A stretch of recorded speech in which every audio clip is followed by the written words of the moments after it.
Welcome everyone. Hi, I'm Rebecca Spohr, Business Development Manager for Rome Migration Law. Welcome back to another episode of Legal Hot Topics brought to you by Rome Migration Law.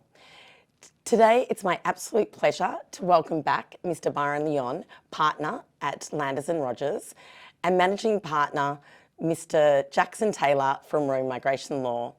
This morning, Byron and Jackson will be discussing the many crossovers between immigration and family law. So without further ado, let's cross over to Byron. Thanks, Beck. Jackson, now it is an absolute privilege and a pleasure to have this chance to have a bit of a discussion with you about the areas that cross over between our spaces. So obviously as a family lawyer, we deal with lots of issues that affect families and particularly children. And we have lots of mechanisms in our sort of like space in dealing with issues such as family violence. Yes. As to what sort of parenting arrangements come into play, Sure. Protection mechanisms for particular spouses. But what I've definitely found over the years in working is there is this almost grey area that comes into play when there is an underlying immigration issue. So first up for me, I'd love to hear from you as to what sort of urgent options that might be available when there is this immigration issue. If we take a particular spouse that is attached to another spouse's visas, because what it does do is it places them in a bit of a predicament about Big predicament. what actions they want to take, what options for them to take, when in one sense they feel that they're completely controlled by the other person's application. Yeah, no, very much so, Byron, and I'm very conscious of this because one of the things that's been going on in the immigration space is a discussion for a number of years about the real shortcomings when it comes to family violence for people who aren't in partner visas. The reason being that there are only specific provisions related to family violence if you are a partner visa holder or applicant. So what that means is that if you're on another visa, such as a 482 work visa, if you're on a student visa, and you are not the main visa holder, you're the secondary visa holder, we would call it, then there is really no provision by which you can go to the government and say, I'm subject to family violence and I need to be separated, but I want to remain. The current status, or the status quo, is that if you are in that situation, you either need to go home or you need to find your own visa pathway. So that might be going back and doing a student visa to stick around, or it might be going and seeing if your employer can sponsor you if you're in that privileged position. But the reality is there are no good answers for people who aren't on partner visas. Wow. God, that is quite concerning. It stresses me out. I think you can see my stress even saying it. Because particularly in circumstances where there's children. Yeah. Is I gather from what you're saying is that if you had a partner and she was attached hypothetically to her husband's Yes. Working visa, and if he's working for a big company earning the big dollars and the big money, that if she can't find her own visa which enables her to stay, Yes. then she's got very limited options. Because where we get concerned is that if our advice to her is that, oh well, if she was to leave, she could pursue spousal maintenance options. She could then seek parenting orders relating to her children. That there's a risk. Well, actually, here's my question: is that if she doesn't find her own path or way of visa, what happens if the main applicant holder decides to be a little bit malicious? Have you seen that? We frequently see where there are violence allegations that partners are very coercive and controlling, and they use the visa as a very direct mechanism to control the partner. Where in other environments, it might be financial control, etc. The visa is just it's a simple lever that they can really pull, and it's often used. There's a lot of claims, both before the courts that you can read the decisions, but also situations we see where it is an explicit threat, a very explicit threat, and unfortunately there's no good answer. Because I definitely know from my own experience in dealing with clients, and I say this in the forum, is that it's more common with women who are at the disadvantage. Yes. Is where they're initially getting the advice, and that is their biggest concern, is that they cannot leave a domestically violent relationship. Because they're thinking about, I need monetary support, and often that is attached with their respective partners, yes, and who most likely hold the potential visas. Where they're going to go, yep, what support do they have, yep, what's going to happen to the children, if the children are living with PEP, and I guess what government supports they can obtain. Because I mean, so what are there sort of like supports available for them, when they're on sort of like if they're on a partner visa? Yeah, I mean the partner visa is the carve out. Okay, that is the one situation where there are explicit provisions that you can remain in Australia if your relationship ceases, provided there was domestic violence that occurred during the course of the relationship. That partner visa can be decided in your favour and you can stay. Okay, but it is the one carve out, and it was quite ironic reading up for this session and just doing my sort of due diligence. A lot of statements from the government start out, the Australian government has zero tolerance for family violence. But I was joking before, sardonic way, that the subheading should be, but we're not going to do much about it, because there is no pathway. Where you're in a partner visa, it's essential, even where you're not in a partner visa, one of the key issues in this situation from an immigration perspective is, when does the relationship cease? And that's the problem, okay? Because say that situation you're describing where there's a wife who's experiencing violence at home, she fears for her children, she fears for herself, she leaves the family home and goes to a refuge. Has the relationship ceased? Is the relationship over at that point? Is that a definitive break? Because if so, that means the visa must then be cancelled. Right. And so you're juggling these issues of, how do I stay safe? How do I protect myself? With, how do I even stay in Australia? Yeah. And for many people, I think we know that in parts of the developing world and all parts of the world, there is a risk for a wife in particular returning home from a broken marriage with her children. They may face social stigma, they may face violence at home from their own family, or all sorts of things. So it's a wicked problem. The flow on from that, obviously, is with the respective spouses, is that, if they're the ones that are in the vulnerable position, is what options are there, or are there any risks in relation to the children? So in one sense, they're obviously concerned for the vulnerable parties, when you said before, is that, they might go back to the country that they're particularly from, but then what does it mean for the children? Yeah. Is that the children, can they remain here? I suppose I'm just open to just hear from you about that. Could the children stay?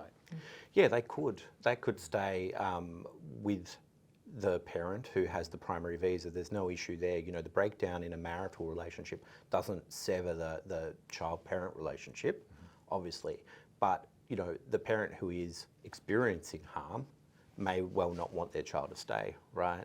And I guess that's the danger there. Often parents put themselves in the way of danger to protect their children in that environment. Okay. Just by way of time frame, it's probably just it'd be interesting to understand, is that if you had a vulnerable party and that they had to apply, and if there wasn't the partner visa aspect, if it was a different type of visa that they were attached to, and the options to obtain either a student visa or a sponsorship from an employer, are there time frames on that in either how long that's in process? Do they take immediate effect? Because obviously that'll be interesting for us to sort of know as to what sort of time frames are we sitting with them. Yeah, it's a really good question and an important point. And whilst I've made quite a bit about this question of when does the relationship cease, there is still a grace period, which is to say if the relationship breaks down, you have 60 days to find another visa or depart the country. Okay, so one of the challenges I think is that often in this environment where we see parties is the relationship has already broken down, you know, and now we need to sort that out. Because often when things come to that flashpoint, people don't necessarily, they're not thinking about their visa status. If they're experiencing harm and they're fearing for their safety, they may well just leave and deal with the visas later. 60 days is the standard time frame, and whether you can find a pathway will vastly depend on circumstances. Obviously, people with money are at a greater advantage. Obviously, people with education and skills who have pathways to employment are at an advantage.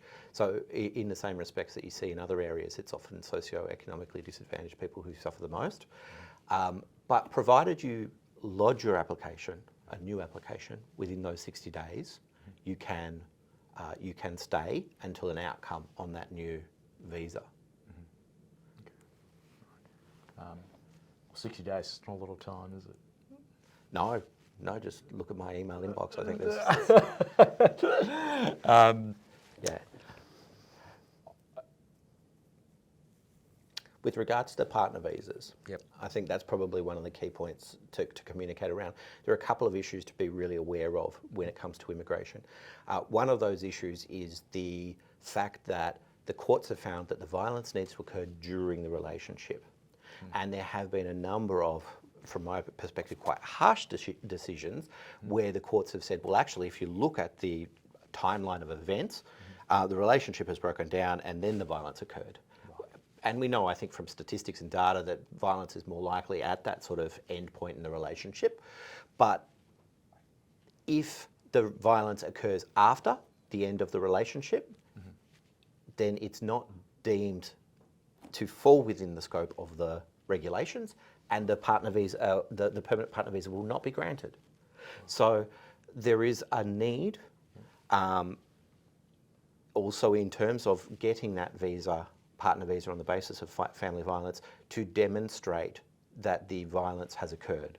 And you can do that through two pathways: judicially determined, which is where there is an intervention order, there's a conviction, so there's actually evidence from the courts that something has occurred, or there's non-judicially determined. And with the non-judicially determined, there's a legislative instrument that sets out the specifics of what you must provide. And you have to provide at least two different sources of information. And it's very much a case of form over substance. And what I mean by that is there's a list of specific community providers, whether it's a welfare officer, whether it's a women's shelter, whether it's the police, and they have to fill out a declaration which contains, you know, item A, B, C, and D. And if you don't tick those exact boxes, you can't get the visa. And so, as one immigration lawyer put it, you could have a room full of witnesses who sign statutory declarations. It doesn't mean you can get the visa. You have to follow this very specific formula. And the risk there is that people who are at risk are often not at liberty to go and seek those services, seek that assistance. They fear that if they go to those places, they will experience violence, they will put themselves at risk. So that is one of the challenges that we see. We are approached by people after the relationship's broken down, and we say, well, have you got this? Have you got that? Have you got the other? And if they didn't take steps to seek that information, then it's not possible to get that evidence.